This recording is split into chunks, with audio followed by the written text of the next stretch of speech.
Olá, boa tarde a você que está nos acompanhando pelo Notícias Agrícolas. No ar, nosso boletim de fechamento do mercado, negociações em queda para a soja lá na Bolsa de Chicago.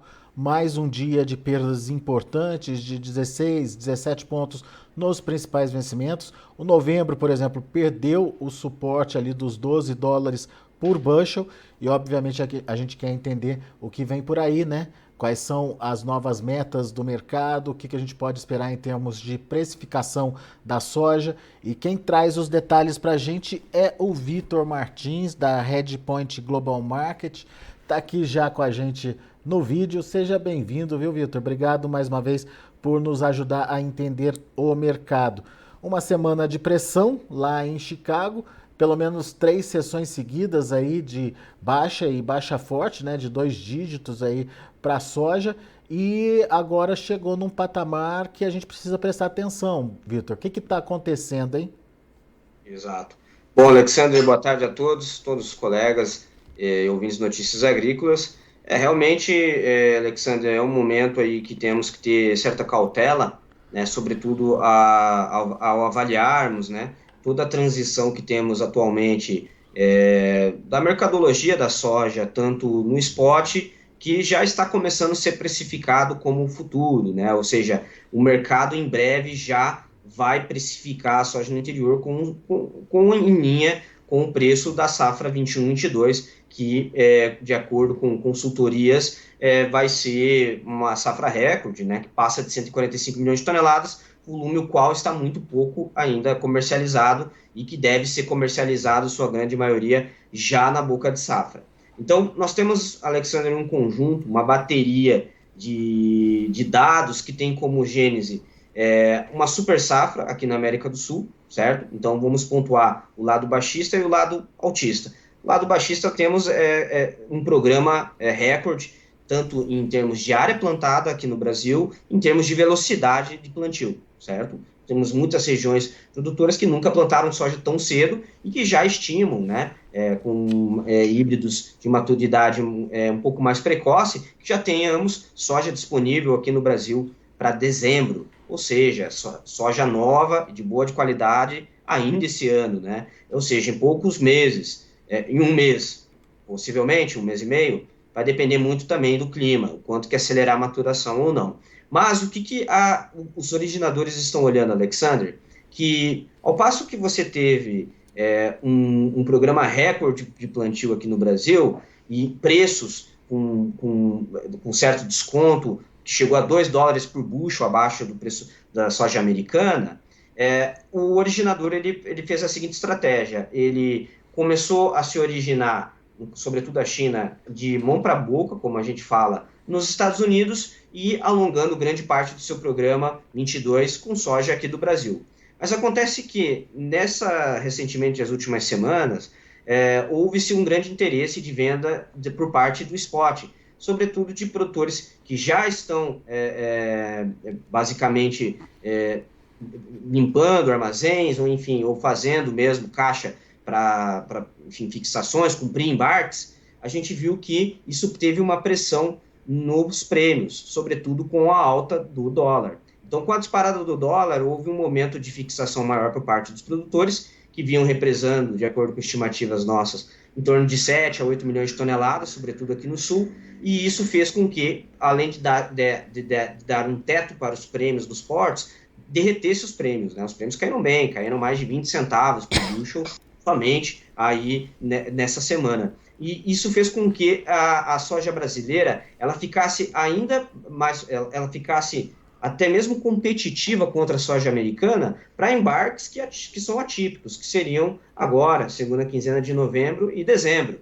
né? Então, o que a gente viu foi que a China começou a concentrar também o embarque na originação da soja aqui para embarque de dezembro, certo? Sobretudo pela queda dos prêmios FOB Portos e fizesse com que o que precisasse de mão para boca viesse dos Estados Unidos e o restante aguardar até a chegada da safra nova, que em janeiro, de acordo, né, com estimativas, já teremos soja disponível padronizada para exportação. Ou seja, China se alongando tanto para embarque curto quanto longo, com originação da soja brasileira. Isso fez tirar a demanda de Chicago, sobretudo em um momento onde os Estados Unidos precisa estar embarcando. O USA ele trouxe uma linha de estimativa muito elevada para o programa de exportação de soja, principalmente do milho, né, nos Estados Unidos, o programa 21-22, e com um elemento surpresa, que é rendimentos cada vez melhores e que já traz a safra americana de soja como a maior da história. Ou seja, estamos no meio de uma safra recorde de soja nos Estados Unidos e no Brasil também, tá, certo? E a soja no Brasil pouco comercializada. Então, está aí uma combinação que os fundos e o mercado está precificando, que é um Chicago mais para baixo, né? Um Chicago em queda.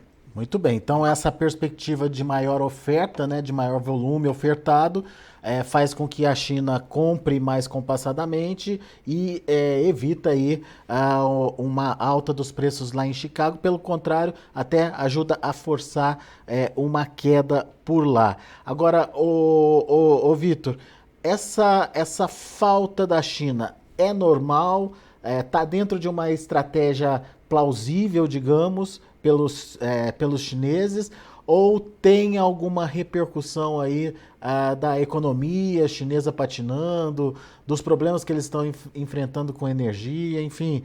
Qual que é a sua análise da demanda chinesa, principalmente por soja? Bom, a demanda chinesa, Alexander, ela sofreu muito pela margem da suinocultura, que ficou praticamente o primeiro e segundo semestre, vamos pegar ali, o segundo, terceiro trimestre extremamente negativa, porém ela teve uma reagida, né?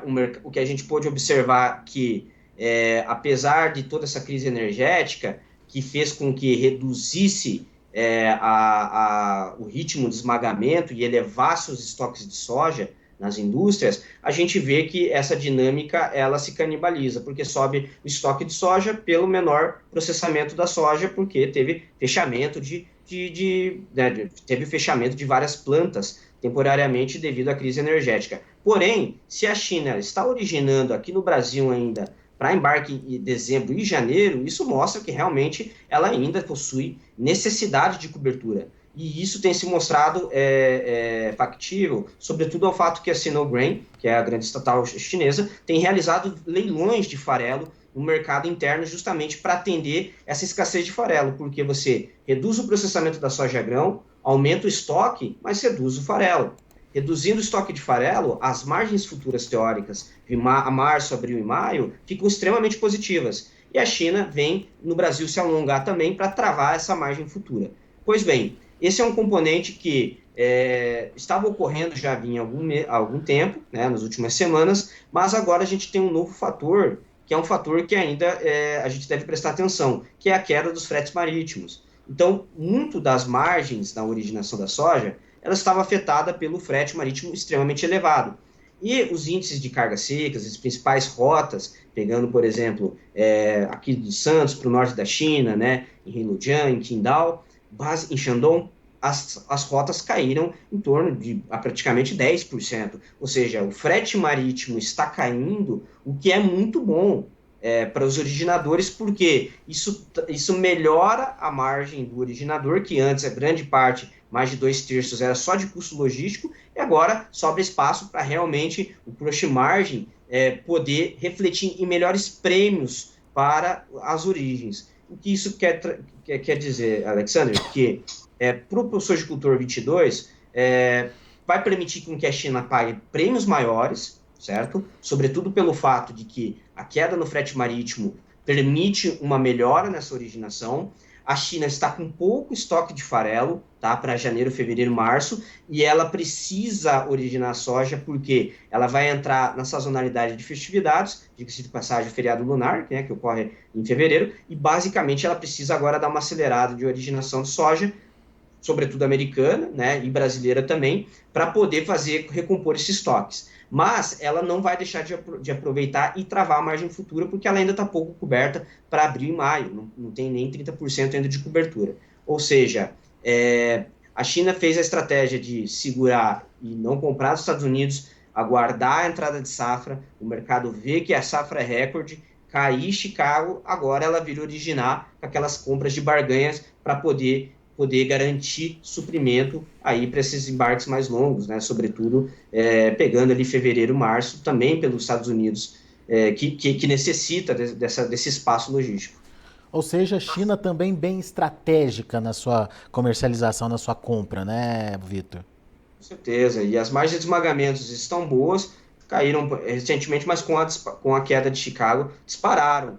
E não somente a China, né, está com margem positiva, mas os Estados Unidos, né, a gente pode ver que a margem do processador nos Estados Unidos disparou para os maiores níveis dos últimos 10 anos, né, estamos falando de quase $2 por bushel de processamento agora para dezembro, no crushboard. Isso faz com que apesar da apatia ao programa de exportação americano, que teve seus problemas logísticos que foram inesperados pela questão do furacão Ida, entre outras variáveis, a gente tem que muito desse volume que outrora deveria ser embarcado pode ser absorvido pela indústria.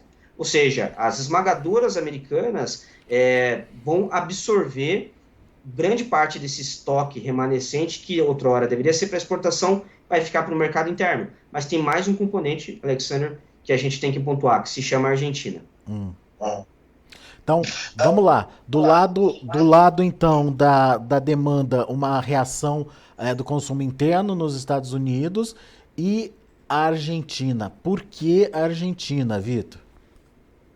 Bom, Alexander, hoje, basicamente, a gente fala que a Argentina ela vai ser a fiel da balança na precificação da soja, tanto 22 aqui no Brasil, no interior, como também, certamente, em Chicago. Né? Quando a gente fala Chicago aqui no Brasil também, né, a formação de preço, né, pela paridade de exportação, mas não podemos esquecer que tem um elemento basis, né, tem um prêmio, que é um ágio ou deságio sobre Chicago. E esse prêmio ele vai ser muito inerente ao apetite da indústria local aqui no Brasil, sobretudo na época ali de boca de safra, né? A partir ali de primeiro e segundo trimestre de 2022. E aonde que entra a Argentina? A Argentina ela tende a ser o fiel da balança, Alexander, no sentido de ser o maior exportador de farelo e óleo de soja do mundo. Né? Apesar da China ser o maior produtor absoluto, ela é grande consumidor, mas quem produz farelo para exportar e suprir, sobretudo a União Europeia e Sudeste Asiático, né, que são os grandes compradores de farelo, é a Argentina.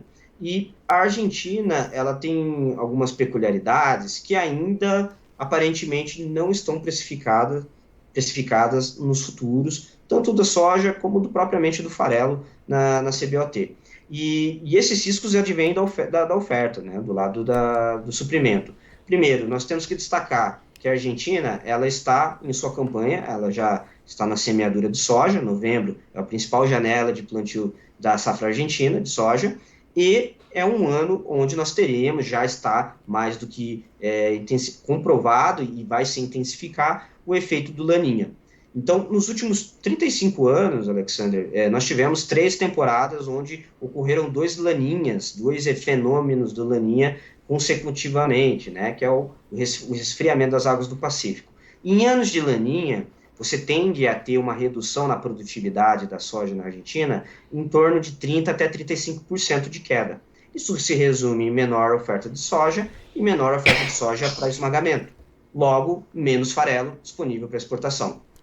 A temporada 17 e 18 foi onde ocorreu isso. Você teve uma forte quebra na Argentina, pelo Laninha, que trouxe uma seca histórica ao longo ali de fevereiro, que é o principal período de desenvolvimento vegetativo da soja na Argentina, né, que coincidentemente é o principal período de colheita aqui no Brasil também, né, você tem a colheita do Brasil, mas naquela temporada você teve uma queda de 35% na produção de soja na Argentina. Qual que foi o efeito naquela época, Alexander, 17 e 18?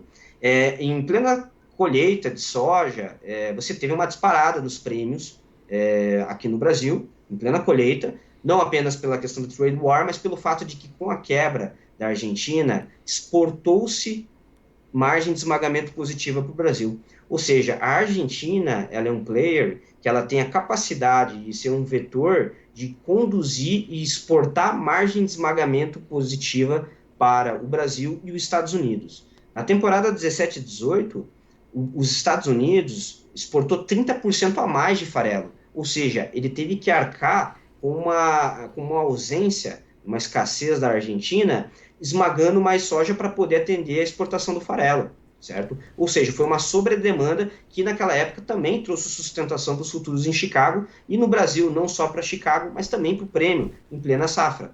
E esse fenômeno Laninha está ocorrendo e deve se intensificar na menor área plantada da Argentina dos últimos 15 anos. E o USDA ainda não precificou isso. O USDA, ele trabalha com um número de 51 milhões de toneladas de produção para a safra nova argentina, ao passo que a Bolsa de Cereais e Bolsa de Rosário, Alexandre, fala de 44. Ou seja, nós temos aí uma diferença de quase 15% do que o USDA estima de produção para a Argentina e do que a própria agência local argentina estima de produção.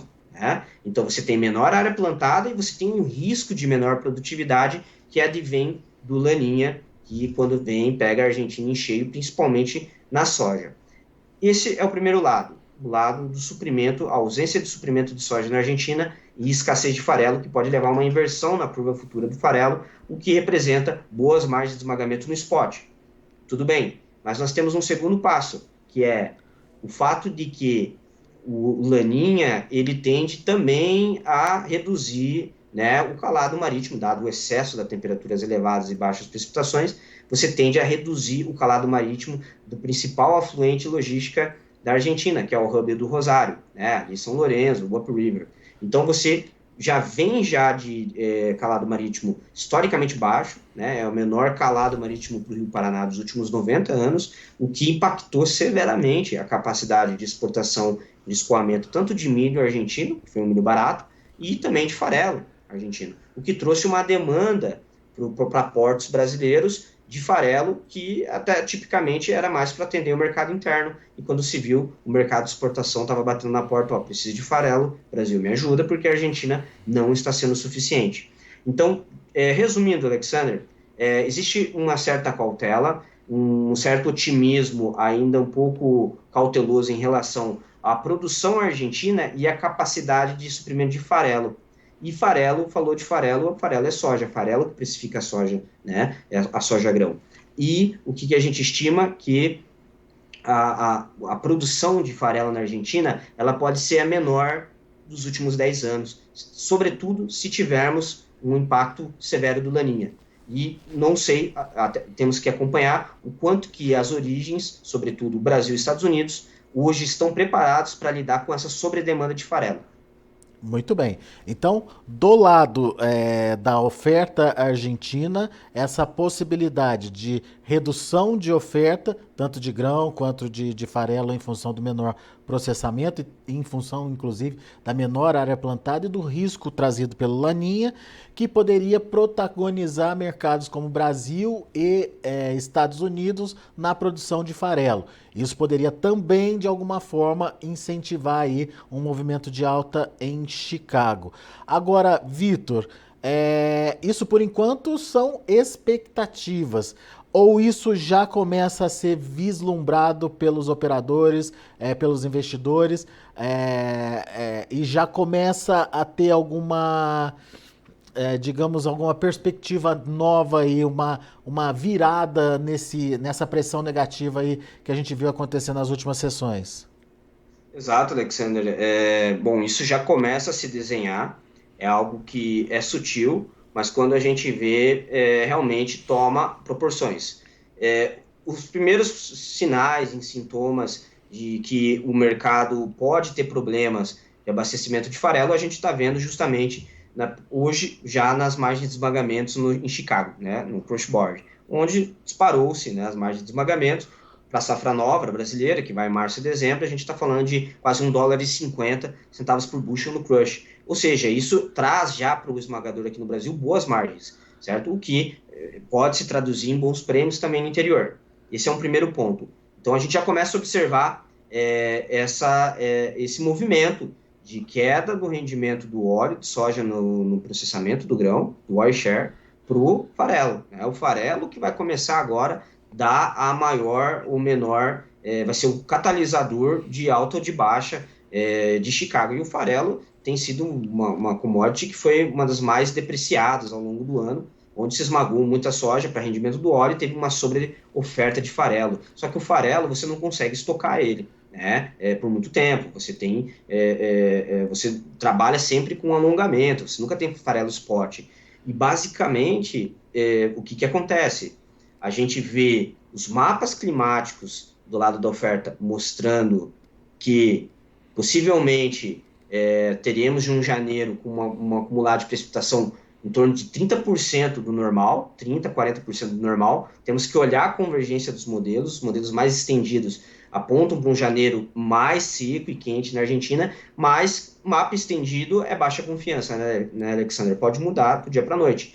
Nessa última temporada, né, na 2021, a Argentina teve laninha, mas ela foi salva por uma semana, né? Foi salva ali pelo gongo, porque teve chuvas ali pontuais, sobretudo ali na segunda quinzena de fevereiro. Agora, perfeito, quando você tende a ter 2 laninhas consecutivos, a história tem mostrado que o estrago sempre é grande e acaba tendo sim um suprimento, uma menor redução de soja e farelo na Argentina. Mas essa temporada é diferente, porque a gente vem de uma redução significativa na área de soja na Argentina. O produtor vai plantar menos, certo? O produtor está menos disposto a vender esse soja e vai faltar farelo no mercado. Então, os principais termômetros que temos que observar daqui para frente são os mapas estendidos, né? Então, o mercado financeiro, eu diria, os fundos vão operar Chicago com base nos mapas daqui para frente, sobretudo olhando como que vai se comportar o desenvolvimento vegetativo aqui no Brasil e na Argentina, e olhando as margens teóricas de esmagamento futuras, que estão bem positivas aqui no Brasil, e principalmente nos Estados Unidos, que é o que pode absorver esse excesso de oferta ocasionado pela ausência da China no mercado americano. Muito bem. Fundamento a gente entendeu, Vitor, mas e agora a prática, né? O que é interessante ou importante o produtor, principalmente o brasileiro, fazer nesse momento? Porque nesse momento a gente tem uma pressão em Chicago, mas a gente tem uma valorização do dólar. Mais para frente a gente não sabe como vai ser o dólar, como vai se comportar o dólar, mas tem essa possibilidade de melhora dos preços, puxados principalmente por essa questão argentina. E daí, o que eu faço, hein? Exato.